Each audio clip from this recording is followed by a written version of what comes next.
میرے ساتھ پیش آنے والا ایک بدقسمت واقعہ جس نے ایک دفعہ میری پوری زندگی کو ہلا کے رکھ دیا۔ میں سوچ بھی نہیں سکتی تھی کہ حسد ایک اتنی بری چیز ہے، لیکن حسد کی بیماری جب کسی کو لگ جاتی ہے تو وہ انسان کو تباہ و برباد کر دیتی ہے۔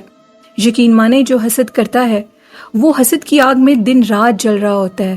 میرے خیال سے اس کے لیے یہی ایک سزا کافی ہوتی ہے۔ میری زندگی کا ایک واقعہ، میرا نام سائرہ ہے اور میری شادی جس خاندان میں ہوئی اس میں میری ایک دیورانی تھی جس کا نام نائلہ تھا۔ میرے شوہر چونکہ اتنے لائق نہیں تھے اور وہ جسمانی طور پر بھی بہت ویک تھے، اس وجہ سے ان کی شادی اپنے چھوٹے بھائی سے بعد میں ہوئی۔ جب میری شادی ہو کر میں اپنے سسرال خاندان میں گئی تو میری جو دیورانی نائلہ تھی وہ میرے سے پہلے ہی اس گھر میں رہتی تھی، اور اس کے ساتھ اس گھر میں رہنا میرے لیے ایک بہت بڑا چیلنج تھا، کیونکہ اس گھر میں میرے شوہر کی کوئی عزت نہیں تھی۔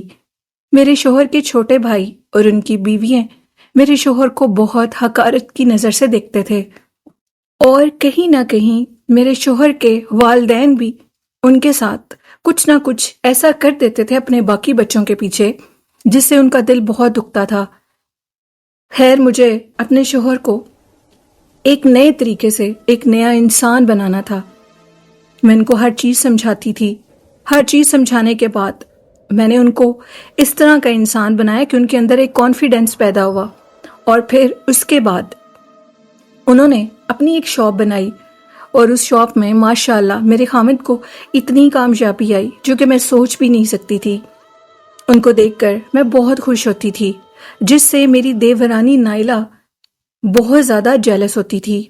یہ بات مجھے تب پتہ چلی جب میرے اوپر ایک انکشاف کھلا۔ نائلہ بظاہر تو مجھ سے بہت محبت کرتی تھی، میری خوشی میں بہت خوش ہوتی تھی، لیکن وہ اندر ہی اندر حسد کی آگ میں جل رہی تھی کہ میرا شوہر اپنی دکان پر کیوں بیٹھنے لگا ہے، وہ کسی کا محتاج اب کیوں نہیں رہا ہے، کیونکہ پہلے جب بھی ان کو کسی پیسے کی ضرورت ہوتی تھی تو وہ اپنے چھوٹے بھائیوں سے مانگتے تھے، وہ اپنے والدین سے پیسوں کا تقاضا کرتے تھے۔ شاید میری دیورانی نائلہ اور اس کا خاوند اشرف یہی چاہتا تھا کہ میرا شوہر آصف کسی کام کا نہ رہے۔ اچانک ایک دن میری اور میرے شوہر کے درمیان کچھ باتوں پر تو میں شروع ہو گئی، اور یہ باتیں اب بہت لمبی ہونے لگیں۔ ہماری لڑائی اب اکثر ہی رہتی تھی۔ میرا سر بھاری رہتا تھا، میرے کندھے بھاری رہتے تھے، میرا کسی کام کو کرنے کو دل نہیں چاہتا تھا، کیونکہ میں تو اپنے گھر کی اب ایک ایسی بہو تھی جو اپنے گھر کے سارے کام کو سنبھالتی تھی۔ ایون کہ اگر نائلہ کی بھی طبیعت خراب ہوتی تھی تو میں اس کے حصے کا بھی کام کر دیتی تھی، لیکن کچھ عرصے سے میرا بیڈ سے اٹھنے کو دل نہیں چاہتا تھا۔ شوہر کا کاروبار آہستہ آہستہ ڈاؤن ہونے لگا۔ دیکھتے دیکھتے میرے تمام سسرال والے میرے دشمن بننے لگے، کوئی میری بات کو برداشت نہ کرتا، میں کچھ بھی نہ کہتی اس کے باوجود وہ مجھے برداشت نہ کرتے۔ یہ باتیں نارمل نہیں تھیں، میں بہت بیمار رہنے لگی تھی۔ ان تمام باتوں کے درمیان اللہ نے مجھے 2 بیٹے بھی دیے تھے اور ایک بیٹی بھی دی تھی۔ زندگی بہت اچھی گزر رہی تھی، اچانک سے یہ سب کچھ ہوا، اس کی سمجھ نہیں آ رہی تھی۔ میری بیٹی نے اپنی نانوں کو ایک دن کال کی اور ان کو یہ ساری باتیں بتائیں کہ مما کی طبیعت اب بہت زیادہ خراب رہتی ہے، جس پر میری والدہ میرے گھر میں آئیں۔ انہوں نے مجھے دیکھا اور کہا کہ سائرہ، معاملہ کچھ خراب لگتا ہے، میں کسی روحانی شخصیت سے رابطہ کروں گی۔ انہوں نے اپنے مرشد سے رابطہ کیا اور انہیں ساری بات بتائی۔ میرے سسرال والوں کی پرمیشن سے انہوں نے کہا کہ اگر آپ اجازت دیں تو میں اپنی بیٹی کو ایک مفتی صاحب سے دکھانا چاہتی ہوں کہ یہ ہر ٹائم بیمار کیوں رہتی ہے، لیکن ان کی یہ شرط ہے کہ وہ آپ کے گھر آئیں گے، جس پر میرے شوہر نے اور میرے سسرال والوں نے حامی بھر لی اور کہا کہ ہم بھی چاہتے ہیں کہ سائرہ ٹھیک ہو جائے اور تم انہیں ہمارے گھر لا سکتی ہو۔ میری والدہ نے میرے سسرال والوں کی اجازت سے میرے گھر ان کو اللہ والوں کو لے آئی۔ وہ مولانا بھی تھے اور روحانی کام بھی کرتے تھے۔ وہ میرے گھر آئے اور جیسے انہوں نے میرے گھر کے اندر قدم رکھا تو ان کا کہنا تھا کہ اس گھر کے اندر ایک منحوس جادوگرنی ہے جو کہ حسد کا شکار ہے۔ ہم لوگ یہ باتیں سن کر حیران ہو رہے تھے اور ایک دوسرے کے منہ کی طرف دیکھ رہے تھے۔ میری دیرانی نائلہ اسی ٹائم اپنے کمرے میں بھاگ گئی۔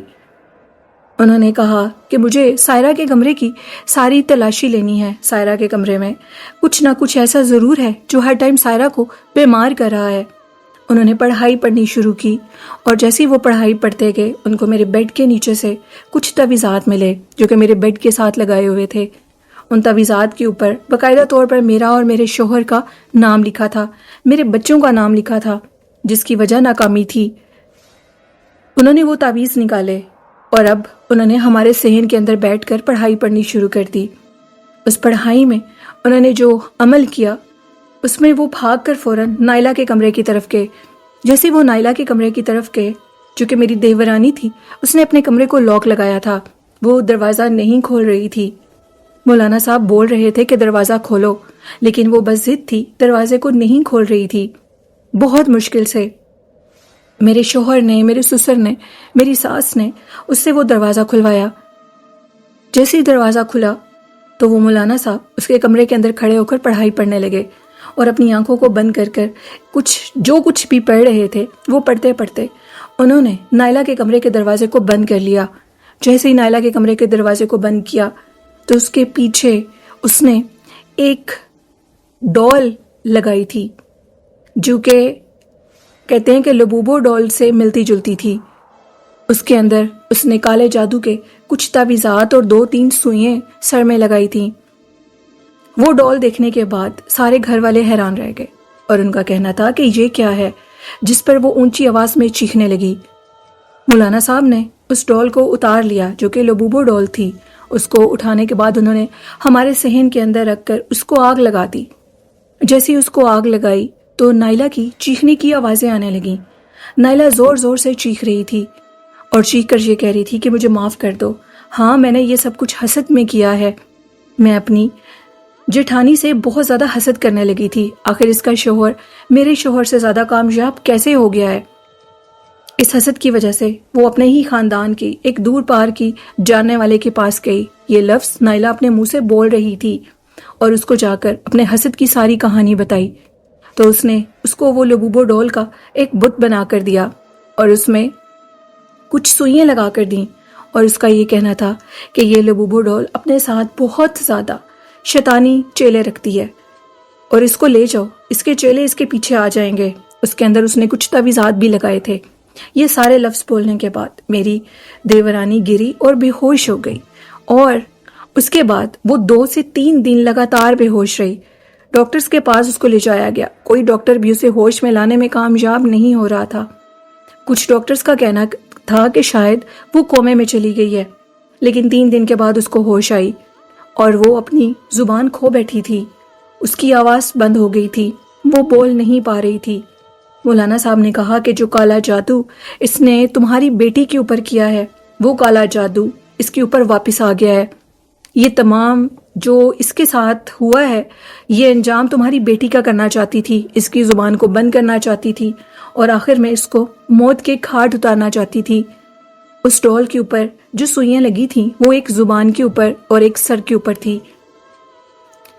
نائلہ کا یہ انجام دیکھ کر اس کا شوہر بھی اس سے نفرت کرنے لگا، لیکن کہیں نہ کہیں نائلہ کا شوہر بھی اس کام میں شامل تھا، یہ مجھے لگتا تھا، کیونکہ وہ نائلہ کو ہر بری بات میں بھی اس کا ساتھ دیتا تھا، بجائے اس کو سمجھانے کے۔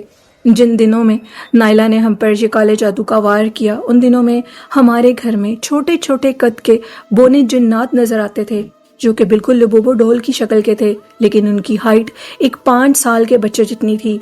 وہ انتہائی خوفناک تھے، اور وہ ساری رات ہمارے صحن میں گھومتے تھے، کبھی گھر کی کوئی چیز توڑتے تھے، اور کبھی ہمارے گھر کے دروازے جو بند ہوتے تھے، روم جو استعمال میں نہیں تھے، ان کو کھولتے اور بند کرتے تھے۔ یہاں تک کہ میرے سسر نے ان کو دیکھا بھی تھا، اور ان کو دیکھنے کے بعد ان کا کہنا تھا کہ پتہ نہیں ہمارے گھر پہ کس نے کالے جادو کا وار کیا ہے۔ ہمارے گھر کے اندر بلیوں کی رونے کی آوازیں آتی تھیں۔ یہ تمام کام تقریباً 5 ماہ چلتا رہا، اور وہ 5 ماہ ہمارا تماشا دیکھتی رہی، کیونکہ کہیں نہ کہیں وہ حسد کی آگ میں جل رہی تھی۔ اس کی آگ اس کو بجھنے نہیں دے رہی تھی، اس کی حسد کو، اور وہ اور زیادہ کالا جادو کرواتی تھی۔ میرے بچے یہ بات مجھے پہلے کہہ چکے تھے کہ جب آپ کی طبیعت خراب ہوتی ہے تو جو نائلہ چچی ہیں وہ بہت زیادہ ہنس رہی ہوتی ہیں باہر، اور اسی ٹائم موبائل پر یہ باتیں کسی کو بتا بھی رہی ہوتی ہیں۔ میں اپنے بچوں کی تمام باتوں کو اگنور کر دیتی تھی۔ میں تو یہی ماننے کو تیار نہیں تھی کہ میرے اوپر میری اپنی دیورانی ہی جادو کر رہی ہے۔ کبھی کبھار اپنے بچوں کی بھی بات کو سن لینا چاہیے، بچے بھی سچ بولتے ہیں۔ میں اپنے بچوں کی بات کو بہت عرصہ اگنور کرتی رہی، اور اس کے بعد میرے ساتھ یہ حادثہ پیش آیا۔ سائرہ کا کہنا ہے کہ اس کے بعد میرے سسر نے مجھے خود ہی الگ کر دیا اور یہ کہا کہ نائلہ جیسی جادوگرنی سے بچنے کے لیے، اس کی بری نظر سے بچنے کے لیے میں یہ چاہتا ہوں کہ تم الگ ہو جاؤ، تم اس کی حسد کی نظر سے بچ جاؤ اور اس کے ساتھ اپنا تعلق ختم کر دو۔